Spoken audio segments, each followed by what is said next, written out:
नमस्कार, जय हिंद, जय भारत। मैं फातिमा निखत BDS न्यूज में आपका स्वागत करती हूं। आइए देखते हैं आज के समाचार। Good afternoon. जिस प्रकार का समय अभी पूरे हिंदुस्तान में, पूरे विश्व में चल रहा है कोविड को लेकर, स्वाभाविक है कि सबसे महत्वपूर्ण विषय है राइट इंफॉर्मेशन। सही जानकारी लोगों तक पहुंचे, किसी प्रकार से भ्रम और फेक न्यूज की स्थिति ना बने, ये आज बहुत आवश्यक है। और मित्रों, आज इसी कारण से पार्टी ने मुझे निर्देशित किया है कि भारतवर्ष के वैक्सीन ड्राइव को लेकर, वैक्सीन पॉलिसी को लेकर इस प्रेस कॉन्फ्रेंस को हम संबोधित करें। आज सबसे ज्यादा आवश्यकता किसी चीज की है मित्रों, तो वो विश्वास की है, वो बिलीफ की है। अविश्वास के लिए कोई स्थान नहीं है। यदि हम आपस में लड़ें, यदि हम भ्रम फैलाएं, यदि राजनीति के चंगुल में फंस जाएं और विश्वास को हरा बैठें, तो हम इस जंग को कैसे जीतेंगे। इसलिए वैक्सीन ड्राइव को लेकर, भारत की वैक्सीन पॉलिसी को लेकर जिस प्रकार से कुछ लोग मतांतर करने की चेष्टा कर रहे हैं, हमें लगता है कि इसमें तथ्यों के साथ जनता के बीच में विषय को रखने की आवश्यकता है। भारत आज जो वैक्सीनेशन ड्राइव कर रहा है, वो विश्व का एक बहुत बड़ा और सबसे तेजी से चलने वाला, one of the biggest and one of the fastest vaccination drive है। आज तक लगभग 15 करोड़ लोगों को भारत ने वैक्सीनेट किया है। यह अपने आप में एक बहुत बड़ी छलांग है। यह अपने आप में एक बहुत बड़ा टास्क है, जिसको भारत और भारत की सरकार ने, भारत की जनता ने, राज्य सरकार, केंद्र सरकार, सभी ने मिलकर, मीडिया का भी इसमें बहुत बड़ा हाथ है, सभी ने मिलकर इसको सुचारू रूप से चलाया है। बंधुगण, मैं एक बात कहना चाहता हूं कि इसका दारोमदार आप सभी नागरिकों पर है कि किस प्रकार से इसमें, इस भ्रमजाल में नहीं फंसना है। आज हम तथ्यों को समझेंगे कि जो भ्रम फैलाने की कोशिश हो रही है, आखिर वो भ्रम क्या है और सत्य क्या है। ये जो वैक्सीनेशन ड्राइव शुरू किया गया है भारत में, केंद्र सरकार ने जो वैक्सीनेशन पॉलिसी अपनाया है, यह एक्सपर्ट्स ने अपनाया है, यह एक्सपर्ट्स ने बनाया है। और किस आधार पर बनाया है? It's a well defined vaccination policy, एक अच्छे तरह से परिभाषित पॉलिसी है। दूसरा, यह एक साइंटिफिक पॉलिसी है, अर्थात एक वैज्ञानिक दृष्टिकोण के साथ बनाया हुआ पॉलिसी है। और तीसरा और बहुत महत्वपूर्ण है, यह WHO द्वारा जो निर्धारित गाइडलाइंस है, उन गाइडलाइंस के माध्यम और उन गाइडलाइन को मद्देनजर रखते हुए बनाया हुआ वैक्सीनेशन पॉलिसी है। तो किसी ने आर्बिटरीली, किसी ने अपने मन मुताबिक, अपने मन के हिसाब से ये वैक्सीनेशन पॉलिसी या वैक्सीनेशन ड्राइव नहीं बनाया है। एक साइंटिफिक बेसिस है इसके पीछे।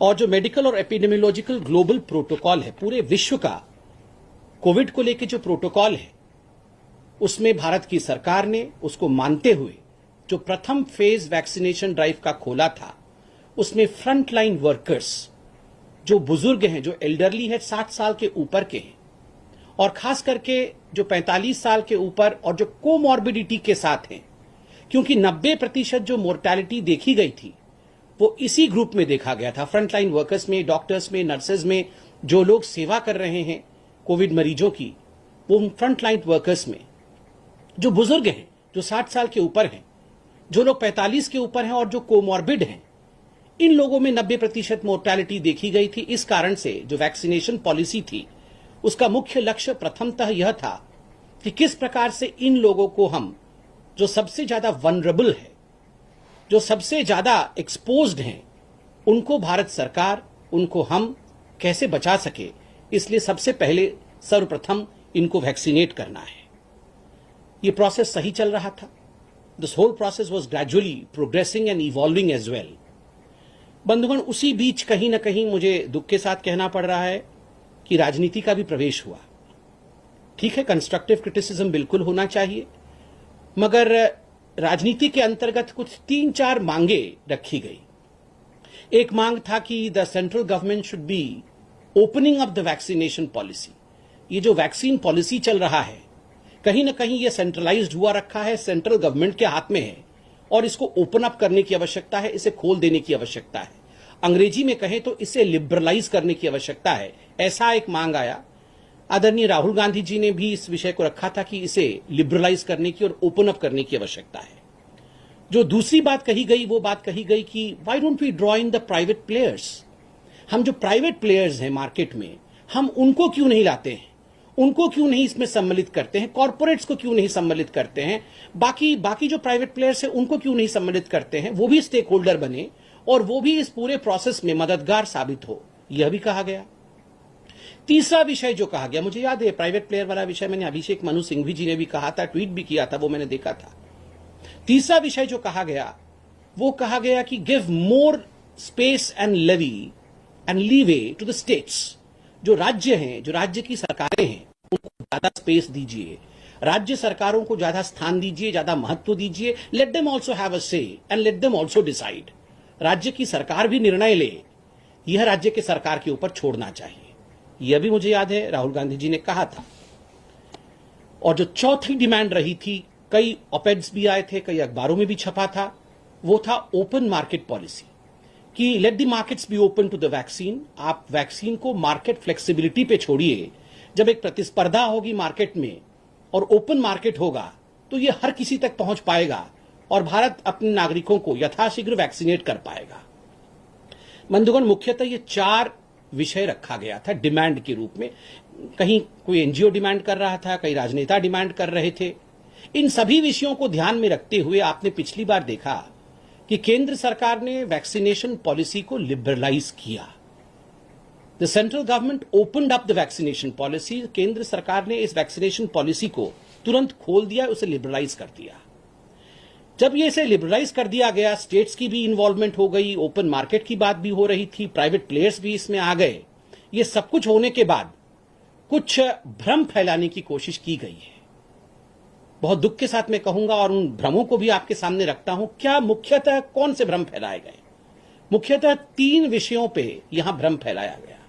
Number 1, differential pricing. राज्य सरकार और केंद्र सरकार के बीच में कहीं ना कहीं राजनीति हो रही है और इस कारण से दोनों के बीच में जो प्राइसिंग है, केंद्र सरकार कम प्राइस में खरीद रही है, राज्य सरकार ज्यादा प्राइस में खरीद रही है। कहीं ना कहीं ये नहीं होना चाहिए, डिफरेंशियल प्राइसिंग हो रहा है। एक ये विषय कहा गया। दूसरा विषय कहा गया कि गरीबों का क्या होगा? Will the poor be given vaccination free of cost? क्या जो गरीब लोग हैं उनको वैक्सीनेट नहीं करेगी सरकार फ्री ऑफ कॉस्ट में? और तीसरा विषय जो कहा गया वो बिल्कुल उलट था। जो पहले ओपन मार्केट डिमांड कर रहे थे वो आज कह रहे हैं कि ओपन मार्केट क्यों हुआ, प्राइवेट प्लेयर्स इसमें क्यों आ गए। मैं इसे एक एक करके समझाता हूं ताकि जो जनता जनार्दन है, जो आप नागरिक हैं, आप भ्रम में ना रहें, आप समझ सके। पहला, डिफरेंशियल प्राइसिंग। क्या केंद्र राज्यों के साथ कोई सौतेला व्यवहार कर रहा है? क्या दोनों के बीच में वैक्सीनेशन को लेकर किसी प्रकार का अनबन है? प्राइसिंग में डिफरेंसेस है? बिल्कुल नहीं। एक बात याद रखिए, 50% कोटा जो राज्य सरकार का है और 50% कोटा जो केंद्र सरकार का है।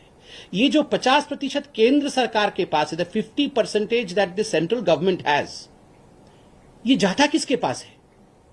ये राज्य सरकार के पास ही जाता है। केंद्र सरकार अपने पास कुछ नहीं रखता। जो मेरा है वो तेरा है।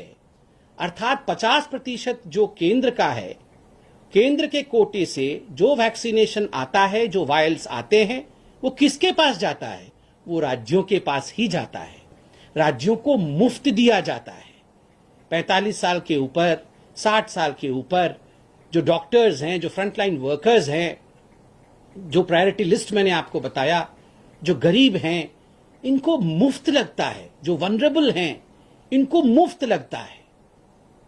तो राज्यों को वंचित नहीं रखा गया। ये जो प्रोजेक्ट किया गया कि केंद्र अलग है और राज्य अलग है, ऐसी बिल्कुल कोई बात नहीं है। राज्यों को केंद्र ही देती है ये कोटा और जो कुछ भी केंद्र के पास है वो राज्य का ही है। जैसे कि मैं दिल्ली में वैक्सीनेट हुआ, मैंने अपने दोनों डोजेस दिल्ली में लिया। केंद्र के कोटा से आया होगा, किसके कोटा से आया होगा, मगर दिल्ली में लिया ना। तो ये जो केंद्र ने भेजा था जो कोटा, क्योंकि उस समय ओपन अभी भी नहीं हुआ है, 1 तारीख से होगा, तो ये तो केंद्र का ही कोटा था जो दिल्ली के किसी अस्पताल में हमें वैक्सीन के रूप में लगा। ठीक उसी प्रकार झारखंड में हो, छत्तीसगढ़ में हो, महाराष्ट्र में हो, उड़ीसा में हो, अगर वैक्सीन वहां लग रहे हैं आज, तो केंद्र ने कोई अपना कोटा हाथ में पकड़ के नहीं रखा हुआ है, राज्यों को दिया हुआ है, और राज्य वनरेबल को, जो गरीब है, उनको लग रही है, केंद्र की तरफ से ही लग रहा है। इसलिए केंद्र और राज्यों को अलग अलग करके देखने की ये जो बात हम कर रहे हैं, एक कहीं ना कहीं राजनीति के अंतर्गत ये जो हम भिड़ंत करवाने की कोशिश कर रहे हैं, हाथ जोड़ के निवेदन है पार्टी की ओर से भी, और सबसे बड़ी बात है मनुष्यत्व की ओर से, ये भिड़ंत कभी नहीं करवाइए। सभी पॉलिटिकल पार्टी से ये निवेदन है, ये भिड़ंत कभी मत करवाइए। कभी भी राज्य सरकार, केंद्र सरकार ये अगर आपस में लड़ेंगे तो जनता जनार्दन का भला नहीं हो सकता है। छोटी छोटी राजनीति के लिए हम ये भिड़ंत ना करवाएं। जो भी केंद्र सरकार का है वो आप ही का तो है, वो राज्य सरकार का ही तो है। इसलिए डिफरेंशियल प्राइसिंग पे लेके जो राजनीति करने की कोशिश हो रही है कि राज्यों को वंचित किया जा रहा है, ये गलत है। और हाथ जोड़ के हम निवेदन करते हैं, इस प्रकार की राजनीति से हमें कोसों दूर रहना है। केवल और केवल जनता जनार्दन कैसे वैक्सीनेट हो सके, उसी की चिंता करनी है। दूसरा विषय यहां पर उठा, बंधुगण, इसमें मैं ऐड कर दूं एक शब्द भी। केंद्र का जो रोल है वो केवल और केवल फैसिलिटेटर का है। वो एक चैनल है, वो फैसिलिटेटर है, वो अपने आप में कोई अलग बॉडी नहीं है, वो फैसिलिटेटर है, वो फैसिलिटेट करता है। जो दूसरा विषय उठा कि क्या राज्यों का इसमें जो लिबरलाइजेशन होने के बाद राज्य के पास अगर पैसा नहीं, राज्य कैसा पैसा खर्च करेगी। देखिए, इसमें बहुत सारे राज्य ऐसे हैं, उनका धन्यवाद हम भी करना चाहेंगे। कल आदरणीय हर्षवर्धन जी ने भी जो चिट्ठी लिखा था, उस चिट्ठी में भी डॉक्टर हर्षवर्धन जी ने उन तमाम राज्यों की लिस्ट दी है, जैसे आसाम हो गया, जैसे उत्तर प्रदेश हो गया, जैसे मध्य प्रदेश हो गया। कई राज्य ऐसे हैं जिन्होंने मुफ्त वैक्सीनेशन देने की बात, कर्नाटक हो गई, उन्होंने मुफ्त वैक्सीनेशन देने की बात की है। तो राज्य मुफ्त वैक्सीनेशन भी देने की बात कर रहे हैं, वो मुफ्त भी दे रहे हैं, अपनी तरफ से दे रहे हैं, तो ये स्वागत योग्य कदम है। और हर राज्य अपने इस कदम के लिए बिल्कुल स्वतंत्र है, वो मुफ्त दे सकता है। राज्यों के पास ये जो लिबरलाइज हुआ, उससे क्या लाभ हुआ? देखिए, पहले जो प्रायोरिटी लिस्ट थी, जो वनरेबिलिटी की प्रायोरिटी लिस्ट थी, वो केंद्र सरकार ने निर्धारित किया था कि 60 साल के ऊपर, 45 साल के ऊपर डॉक्टर, नर्सेज, फ्रंटलाइन वर्कर्स, इनको प्रायोरिटी बेसिस पे, क्योंकि ये वनरेबल है, हम इनको पहले वैक्सीनेट करेंगे। अब लिबरलाइज होने के बाद, ओपन पॉलिसी होने के बाद, इसको कस्टमाइज करने की स्वतंत्रता, कि हम भी अपने वनरेबल ग्रुप को चूज कर सकते हैं, हम इस एज ग्रुप को भी वैक्सीनेट कर सकते हैं, इन लोगों को वैक्सीनेट कर सकते हैं, ये सब ग्रुप्स बना करके हम चूज कर सकते हैं, हम कस्टमाइज कर सकते हैं बियॉन्ड द नेशनल पॉलिसी। ये स्वतंत्रता राज्य को दे दिया गया है कि नेशनल पॉलिसी जो था उसके बाहर और उसके इतर जाकर, उसके बियॉन्ड जाकर, अगर आपको लगता है कि आपके राज्य में इस प्रकार की नीति अपनाने से और ज्यादा फायदा होगा, तो वह भी आप कर सकते हैं। इसकी स्वतंत्रता, इसकी छूट आपको है। इस कारण से एक ऑप्शन यह है कि आप कस्टमाइज करिए। दूसरा है, देखिए, राज्य के पास आप कोई भी चैनल अपना खोल सकते हैं, प्राइवेट चैनल भी खोल सकते हैं। आप अपना कोई भी चैनल खोल करके अपने इस वैक्सीनेशन प्रोसेस को सुचारू रूप से चला सकते हैं। ये आप संपूर्ण रूप से स्वतंत्र है, इसमें किसी प्रकार का अंकुश आपके ऊपर नहीं। आपको लगता है बहुत कठिनाई है, तो आप जो केंद्र सरकार फ्री वैक्सीनेशन ड्राइव चला रही है, केवल उसी को स्टिक कर सकते हैं कि हम और कुछ नहीं करेंगे। जो केंद्र सरकार गरीबों के लिए, वनरेबल्स के लिए फ्री वैक्सीनेशन ड्राइव चला रही है, हम केवल उतना ही चलाएंगे। आप वो भी कर सकते हैं। ये सारा स्वतंत्रता, ये सारी छूट केंद्र सरकार ने लिबरलाइजेशन करके 1 तारीख से राज्य सरकार को दे दिया है। इसलिए आप अपने एक्सपर्ट ग्रुप के साथ चिंता करके अपने राज्य में क्या करना है, इसके मालिक आप हैं। और मुझे लगता है ये एक फेडरल स्ट्रक्चर में स्वागत योग्य कदम है। चाहे राज्य लिबरलाइजेशन के बाद ओपन मार्केट में जाएं, चाहे वो ना जाएं, चाहे वो अपने एक कस्टमाइज ग्रुप को वैक्सीनेट करें या ना करें, मगर एक बात मैं स्पष्टतः कहना चाहूंगा कि जो सेंट्रल पॉलिसी मुफ्त वैक्सीनेशन की है और वनरेबल ग्रुप्स की है, वो कंटिन्यू करते रहेगी, हर राज्य में कंटिन्यू करते रहेगी जिस प्रकार से वो चल रही है। और वो प्रोग्रेसिव है and it will be evolving also. Progressive मतलब निरंतर चलेगी, इवॉल्विंग मतलब उसमें समय समय पे ग्रुप्स ऐड होते रहेंगे। जैसे पहले 60 साल था, फिर 45 विद कोमॉर्बिडिटी आया, फिर 45 आया। ठीक उसी प्रकार से ये इवॉल्विंग प्रोसेस है, ये चक्र आगे चलता रहेगा और ये निरंतर चलता रहेगा। इसलिए वो जो गरीबों के लिए और वनरेबल ग्रुप के लिए मुफ्त आयोजन केंद्र चला रही है, उसमें किसी प्रकार की बाधा या रोक नहीं आएगी, वो चलता रहेगा। देखिए, इसमें एक बहुत बड़ा विषय आया कि सीरम इंस्टीट्यूट ऑफ इंडिया ने और जो ये वैक्सीन बनाने वाले ग्रुप्स हैं, उन्होंने अलग अलग प्राइसेस रखे हैं। ये कल से डिबेट भी हो रहा है, कुछ लोगों ने इस विषय पे प्रश्न भी पूछा कि केंद्र सरकार को इतने में दे दिया, राज्य सरकार को इतने में दिया। एक बात आज हम यहां स्पष्ट करना चाहेंगे कि यह प्राइसिंग जो है, ये केंद्र सरकार निर्धारित नहीं करती है, यह प्राइसिंग प्राइवेट प्लेयर निर्धारित करते हैं। इस कारण से जो राज्य सरकार है वो पूर्णतः स्वतंत्र है कोट अनकोट प्राइवेट प्लेयर के साथ नेगोशिएट करने के लिए। कोई भी राज्य किसी भी प्राइवेट प्लेयर के साथ जो वैक्सीन सप्लायर है उसके साथ नेगोशिएट कर सकता है प्राइसिंग को लेकर, सप्लाई को लेकर। हम बल्क में लेंगे, हम इतना पैसा देंगे, पहले एडवांस पेमेंट करेंगे, इतना पैसा इतने दिन बाद देंगे। इन सब आधार पर आप देखिए प्राइस नेगोशिएशन हो सकता है। तो केंद्र सरकार इस पे कोई अंकुश नहीं लगाती है। आप स्वतंत्र हैं, राज्य सरकार स्वतंत्र हैं कि वो स्वतंत्र रूप से प्राइस नेगोशिएशन किसी भी प्राइवेट प्लेयर जो वैक्सीन को मैन्युफैक्चर करती है, जैसे सीरम इंस्टीट्यूट ऑफ इंडिया इत्यादि, इनके साथ नेगोशिएट करके अपना प्राइस खुद तय कर सकती है। यह प्राइस सेंट्रल गवर्नमेंट अर्थात केंद्र सरकार तय नहीं करती है।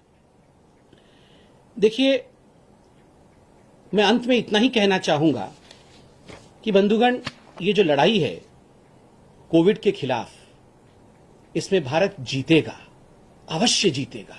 आज तक ऐसा कोई जंग नहीं है जो भारत जीता नहीं है, मगर इट हैज वन प्रीरिक्विसाइट। एक ही ऐसा शर्त है जिस शर्त से हम जीत सकते हैं, एंड दैट प्रीरिक्विसाइट, वो शर्त है टुगेदरनेस, टीम इंडिया का भाव। अगर हम टीम इंडिया के भाव के साथ आगे बढ़ें, यदि भ्रम के जाल में ना फंसे, फेक न्यूज के जाल में ना फंसे, उसे ना फैलाएं, और राज्य और केंद्र अलग अलग हैं, इस प्रकार के मनोभाव से आगे ना बढ़ें, तो ऐसा कोई वायरस नहीं, ऐसा कोई जंग नहीं जिसे हिंदुस्तान हरा नहीं सकता है। जीतेगा हिंदुस्तान, जीतेगी टीम इंडिया। और आप विश्वास रखिए, 24 घंटे आपके प्रधानमंत्री नरेंद्र मोदी जी, आपकी केंद्र सरकार और आपकी सरकारें भी सब काम कर रही हैं, सब आपके भले के लिए काम कर रही है। विश्वास कभी नहीं खोना है, विश्वास नहीं डगमगाना है। वैक्सीनेशन ड्राइव बहुत बड़ा ड्राइव है। हम सबको इस वैक्सीनेशन ड्राइव में बिना किसी राजनीति के, बिना किसी स्वार्थ के जुट जाना है। बहुत बहुत धन्यवाद। जय हिंद।